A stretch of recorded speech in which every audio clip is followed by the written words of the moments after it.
نحمده ونصلي ونسلم على رسوله الكريم اما بعد فاعوذ بالله من الشيطان الرجيم بسم الله الرحمن الرحيم عن ابي هريرة قال قال رسول الله صلى الله عليه وسلم ان الله قال من عادى لي وليا فقد آذنته بالحرب صدق اللہ المولانا علی العظیم و صدق رسولہ النبی الامین المتین الکریم وذالک لمن الشاہدین والشاکرین والحمد للہ رب العالمین۔ تمام عوام اہل سنت کو السلام علیکم ورحمۃ اللہ تعالی وبرکاتہ۔ کل شام میں غالباً میں نے تنظیم میں ایک میسیج ڈالا تھا اور میں نے کہا تھا کہ میں رات میں انشاءاللہ احمق نوٹنکی کا رد کروں گا۔ رات میں کچھ ایسی مصروفیت اور ایسی مجبوریاں آن پڑیں کہ میں وائس نہیں ریکارڈ کر پایا، تو اس کے لیے میں معذرت خواہ ہوں۔ اور ابھی جو میں وائس ریکارڈ کر رہا ہوں ظاہر سی بات ہے وہ اسی خبیث کے لیے ہے کہ جس نے میرے آقا و مولا، میرے مرشد، میرے سرکار، میرے رہبر، میرے محسن حضور سیدنا سرکار مفتی اعظم عالم اسلام رضی اللہ تبارک و تعالی عنہ کی شان بابرکات میں خباثت بکی ہے۔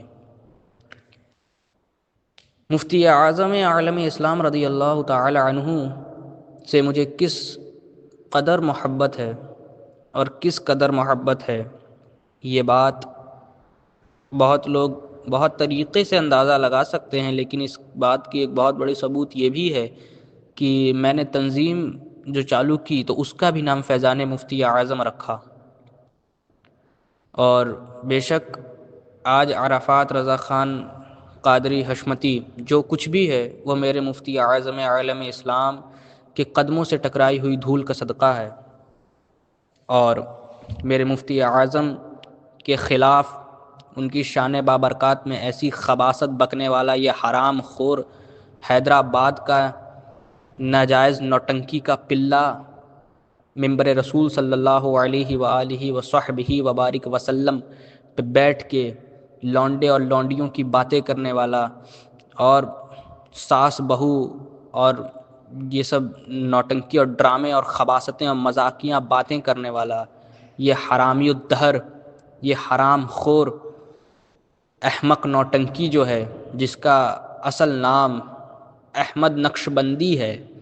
لیکن نہ تو یہ احمد نام کے لائق و قابل ہے اور نہ ہی نقشبندی سلسلے کا کہلانے کے لائق و قابل ہے۔ اس حرام خور حرامی الدہر نے جو خباثت بکی ہے، لوگ میری زبان کو سن کے کہیں گے کہ بہت سخت بول رہے ہیں، تو ایک بات یاد کر لیں کہ میں صرف ابھی سخت بول رہا ہوں، وگرنہ میرے حضور سرکار مفتی اعظم عالم اسلام کے خلاف کوئی ایسی خباثت بکے گا تو عرفات خان کی صرف زبان ہی سخت نہیں ہوگی، اگر یہ احمق نوٹنکی میرے سامنے ہوتا تو میں بتاتا کہ پھر میرا کیا کیا سخت ہوتا ہے۔ آپ کو اندازہ تک نہیں ہے کہ اس نے کتنی غلط بات کہی ہے، اور یہ پہلا شخص نہیں ہے جس نے یہ بات کہی ہے، اس کے پہلے ہاشمی بھی آیا تھا اور ہاشمی نے بھی یہی سیم بات کہی تھی، اور یہ ہاشمی کا جھوٹا ہوا ہی کھا رہا ہے، جھوٹا ہوا ہی چاٹ کے کھا رہا ہے، اور اس نے یہ بات کہی ہے۔ تو اس کا بگڑنا تو طے تھا۔ میں نے بہت پہلے تقریباً رمضان کے شروعات میں ہی میں نے اس کا رد کر دیا تھا احمق نوٹنکی کا، کہ جب اس نے کہا تھا کہ معاذ اللہ مجھے قیامت میں معاویہ یا ان کے بیٹے بچانے نہیں آئیں گے، مجھے علی کے بیٹے بچانے آئیں گے، تو میں نے اسی سمے اس کا رد کیا تھا جب یہ منبر رسول صلی اللہ علیہ وسلم پہ ایک تو بغل میں اس کے اس وقت عالمگیر اشرف منہاجی گینڈا بیٹھا ہوا تھا، اور دوسرے بغل میں نام نہاد قائد اہل سنت بیٹھے ہوئے تھے، محمود اشرف، جو نام نہاد قائد ملت ہیں، جن سے اپنے گھر کی قیادت نہیں ہوتی ہے صحیح سے، وہ ملت کی قیادت کے جو ہیں کہ پرچم اٹھا کے لہرا رہے ہیں، اور جن کو یہ بات جھوٹ لگے کہ گھر کی قیادت نہیں ہوتی تو میرے پرسنل نمبر پہ میسج کرے، میں ان کو ویڈیو بھیج دوں گا اور وہ دیکھ لیں کہ ان کے گھر کی قیادت ان سے کیسے ہوتی ہے۔ بہرحال یہ احمق نوٹنکی نے جو بات کہی کہ ہم شبیہ ہونے کے لیے نسل سے ہونا ضروری ہے، اس حرام خور حرامی الدہر کو کوئی سمجھائے کہ للہ ڈیلی سوپ ایپیسوڈ ساس بہو یہ سب دیکھنے کے بجائے اگر تو نے حدیث کی کتابیں، سیرت کی کتابیں اور تاریخ کی کتابیں پڑھ لی ہوتی تو آج تجھے معلوم ہوتا کہ ایسا کچھ نہیں ہے، اور آج تو یہ خباثت نہ بکتا۔ نہ جانے کتنی کتابوں میں موجود ہے، میں چند حوالے جات آپ کے سامنے پیش کر رہا ہوں، سماعت کریں، اور بہت حوالے ہیں۔ صحیح بخاری اور ترمذی شریف کے اندر ایک روایت موجود ہے کہ جعفر بن ابو طالب وہ رسول اللہ صلی اللہ علیہ وسلم کے مشابہ تھے، جبکہ وہ ان کی نسل میں سے نہیں تھے۔ اور ایک بہت ہی مشہور واقعہ جو کہ زیادہ تر لوگوں کو معلوم ہوگا، نہیں معلوم ہے تو سن لیجئے۔ مصعب بن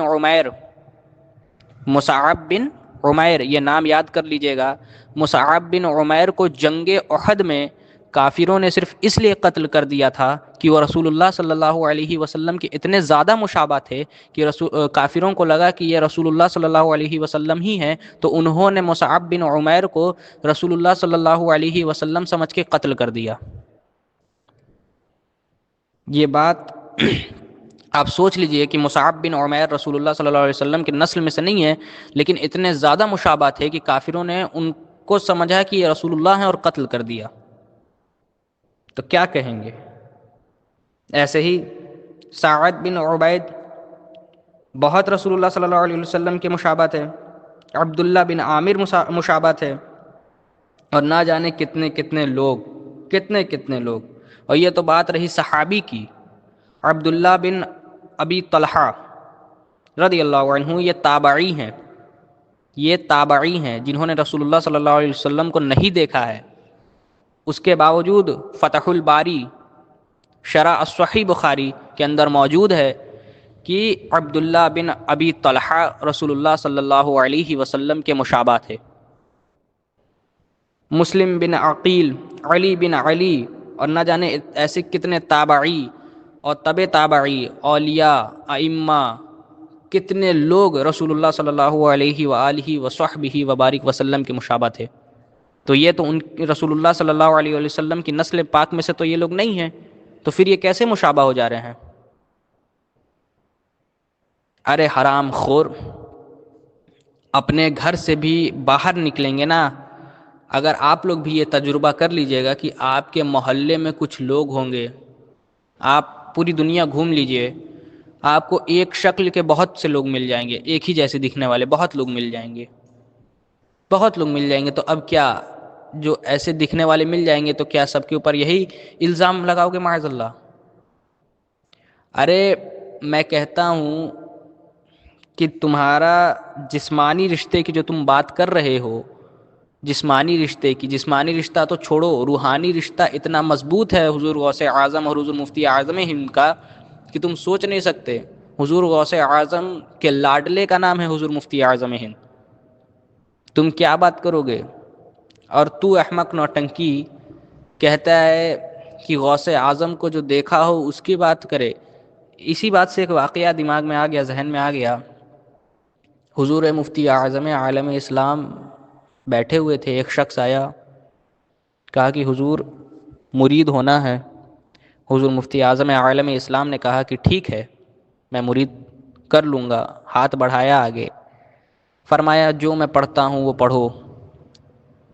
پڑھا، میں نے اپنا ہاتھ غوث پاک کے دستے پاک میں دیا، مرید رک گیا، کہنے لگا حضور آپ جھوٹ بول رہے ہیں، میں نے تو اپنا ہاتھ آپ کے ہاتھ میں دیا، آپ کہہ رہے ہیں کہ کہو کہ غوث اعظم کے ہاتھ میں دیا۔ حضور مفتی اعظم ہند جلال میں آ گئے اور اپنا رومال کو اس مرید کے چہرے پہ ڈالا اور کھینچ دیا۔ جب رومال کھینچا تو مرید پسینہ ہو گیا اور اس کی حالت خراب ہو گئی۔ اس نے کہا کہ حضور میرا ہاتھ حضور غوث اعظم کے ہاتھ میں میں دیکھ رہا ہوں، اب مجھے کوئی شک نہیں ہے حضور، آپ جو کہہ رہے تھے سچ کہہ رہے تھے، مجھے کوئی شک نہیں ہے۔ تو یہ ذات ہے میرے مفتی اعظم ہند کی، اور تو کہتا ہے کہ جس نے دیکھا ہو وہ بولے ہم شبیہ۔ ارے یہ ہم شبیہ غوث اعظم تو بہت پہلے سے نعرہ لگ رہا ہے،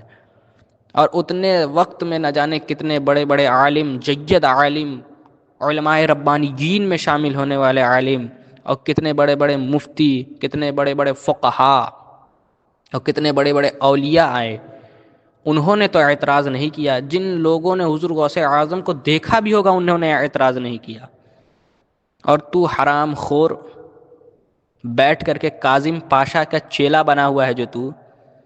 یہ عصر کاظم پاشا کے ساتھ ہی رہنے کا ہے، یہ مجھے معلوم ہے۔ کاظم پاشا کون ہے؟ اگر آپ نہیں جان رہے ہیں تو حضور شہباز دکن رضی اللہ تعالی عنہ اور حضور اعلی حضرت رضی اللہ عنہ کا بہت بڑے گستاخ کا نام ہے کاظم پاشا۔ اور یہ کاظم پاشا کو احمق، نوٹنکی، خطیب دکن اور خطیب ہند اور پتہ نہیں نہ جانے کس کس القاب سے یاد کرتا تھا، اس کا بہت خاص ہے یہ۔ تو اعلی حضرت کے گستاخ، حضور شہباز دکن کے گستاخوں کے ساتھ یہ بیٹھتا ہے، صحابہ کے گستاخ تک کے ساتھ یہ بیٹھتا ہے، وہ عالمگیر اشرف و گینڈا منہاجی اس کے ساتھ یہ بیٹھتا ہے۔ کیا کہیے گا آپ؟ اب ایسے لوگوں کے ساتھ بیٹھے گا تو بگڑنا تو لازم تھا ہی، اور ابھی تو یہ اور بگڑے گا، ابھی تو یہ اور بگڑے گا، میں لکھ کے دے رہا ہوں، یہ اور بگڑے گا ابھی، کیونکہ سنگت اثر کرتی ہے۔ اور اس نے جو بھونڈی باتیں کہی ہیں نا، تو میں نے حوالہ جات تو پیش کر دیے کہ لوگ ایسے ایسے تھے جو رسول اللہ کے مشابہ تھے لیکن ان کی نسل میں سے نہیں تھے۔ مشابہ ہونے کے لیے نسل میں سے ہونا ضروری نہیں ہے۔ اچھا، اس نے یہ جو بات کہی ہے کہ ہم شبیہ ہونے کے لیے نسل میں سے ہونا ضروری ہے، تو یہ بات کس کتاب کی کس پنے پہ کون سی پہ یہ اصول لکھا ہے؟ مجھے یہی بتا دے ذرا کہ کس کتاب کو پڑھ کے اس نے یہ بات کہی ہے۔ اپنے من میں جو آیا اور بس جلن میں بول دیا۔ آپ اندازہ لگائیں، اس بات سے آپ اندازہ لگائیں کہ مسلک اعلی حضرت رضی اللہ تعالی عنہ کے نام پہ پلنے والے یہ حرام خور، مسلک اعلی حضرت کے نام پہ یہ لوگ پل رہے ہیں، کہیں بھی ان کو بلایا جاتا ہے تو نام کے آگے لکھا جاتا ہے ناشر مسلک اعلی حضرت۔ مسلک اعلی حضرت کی نشر و اشاعت کرنے والے لوگ یہ جو پل رہے ہیں مسلک اعلی حضرت کے نام پہ، آپ سوچئے انہوں نے اعلی حضرت رضی اللہ عنہ کی اہلیہ محترمہ امی جان، یعنی میری امی جان جو لگیں پیری مریدی کے رشتے سے، یعنی اعلی حضرت کی جو زوجہ ہیں، ان کے اوپر کیسا انہوں نے جو ہے کہ الزام باندھا ہے، جو کہ حضور مفتی اعظم ہند کی امی جان لگتی ہیں، ان کے اوپر اس حرام خور حرامی الدہر نے کیسا الزام باندھا ہے، معاذ اللہ۔ لوگوں کو سوچنے پہ مجبور کروایا ہے اس نے، میں کہنا نہیں چاہتا، اتنی گھناؤنی بات کہی ہے اس نے کہ کوئی حساب نہیں ہے۔ اور یہ لوگ، ایسے لوگوں کو لوگ اب جلسے میں بلاتے ہیں، اور اس کے صرف ایک معاملہ نہیں ہے، یہ آپ مت سوچیے گا کہ پہلا معاملہ سامنے آیا ہے، یہ ہے ہی، یہ پورا خراب ہے، یہ سڑا ہوا سیب ہے جو بہت پہلے سے اس کو چھوٹی چھوٹی چھوٹی چھوٹی چھوٹی چھوٹی نا کیڑے کھا رہے تھے، اور کھاتے کھاتے کھاتے اس کو پھر بڑا کیڑا کھا گیا، کیونکہ اس نے پتہ نہیں کہیں سے مولوی ہاشمی کی تقریر سن کے آیا ہوگا اور وہی کاپی پیسٹ مار دیا۔ تو نہ مولوی ہاشمی بچے تھے اس مسئلے میں، نہ تم بچے ہو، وہ بھی ان کا بھی رد ہوا تھا، تمہارا بھی ہوگا۔ اور حضور مفتی اعظم ہند کی گستاخی کرنے پہ تو رد چھوڑو، تم سامنے آؤ تمہیں بتاؤں کہ کیا کیا ہوگا، ٹھیک ہے؟ تمہارے اصل میں خرابی ہے، بات یہ ہے، تم جس مدرسے سے پڑھ کے نکلے ہو نا، وہ مدرسہ بھی ویسا ہی ہے، وہ تم بھی بہت اچھے سے جان رہے ہو کون سے مدرسے سے پڑھ کے نکلے ہو، اور جو اہل علم ہیں جن کو یہ بات معلوم ہے کہ یہ کس مدرسے کا ہے، جامعہ نظامیہ حیدرآباد جو مدرسہ ہے اس کے بارے میں جن کو معلوم ہے، وہ لوگ اچھے سے جان رہے ہیں کہ وہ مدرسہ کیسا ہے، ٹھیک ہے نا؟ تو تمہارے جہاں سے تم نکلے ہو، پھر نکلنے کے بعد جا کے کاظم پاشا کے چیلے بنے ہو، تو پھر کاظم پاشا بھی کیسا ہے اہل علم جان رہے ہیں، پھر عالمگیر اشرف اور نام نہاد قائد ملت کے ساتھ بیٹھے ہو، وہ لوگ بھی کیسے ہیں، وہ بھی اہل علم جان رہے ہیں، پھر مولوی ہاشمی کی تقریر سنے ہو، مولوی ہاشمی کیسا ہے، وہ بھی لوگ اہل علم جان رہے ہیں۔ تو تمہارا معاملہ پورا خراب ہی خراب ہے، یہ پہلا معاملہ نہیں ہے تمہارا، اور آگے بھی تمہارے معاملے خراب ہوں گے، وہ مجھے معلوم ہے۔ خیر، میں صرف اتنا ہی کہہ سکتا ہوں کہ اللہ تبارک و تعالی تمہیں عقل سلیم عطا کرے، اور تمہیں بزرگوں کا ادب کرنا سکھائے۔ اور میں نے جو شروعات میں جو حدیث قدسی پڑھی نا، وہ حدیث قدسی جو میں نے پڑھی شروعات میں